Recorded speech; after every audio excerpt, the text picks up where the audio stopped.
Abavubuka abasoba mu 10 be beetabye emisinde egitegekeddwa olwaleero ku mulamwa gw'okumanyisa bannayuganda obulungi obuli mu kulonda okw'amazima n'obwenkanya. Emisinde gino gitandikidde era ne giggwera ku Old Kampala Primary School. Abamu ku beetabye emisinde gino mwe mubadde Road Mayor wa Kampala Erias Lukwago, Miriam Matembe, Bishop Zack Niringiye wamu n'abakulembeze abalala okuva mu bibiina eby'enjawulo. Bano bakubiriza bannayuganda obutassa mukono nga balwanirira eddembe lyabwe naddala ku nsonga ezikwata ku by'okulonda.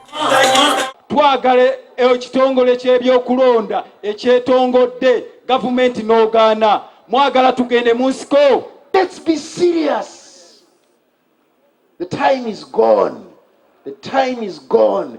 We must get to work to rescue this country from thugs.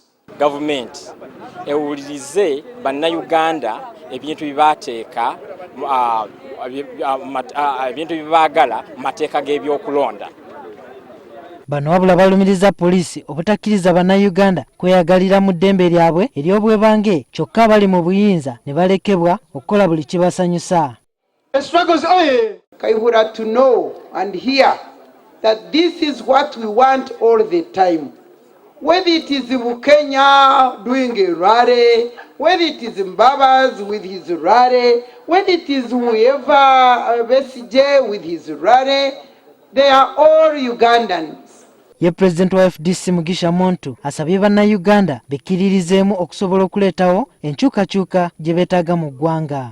Ate ndaba tugenda kweyongera amaanyi kubanga tugenda nga tukolagana ekintu ekitiisa Museveni okusinga okulaba center of power ng'ebuildinga. Muntu ategeezezza ng'emyezi 6 egijja mu maaso bwe gigenda okuba emizibu ennyo eri bannayuganda. Juma Kiria, NTV, Kusaawa emu.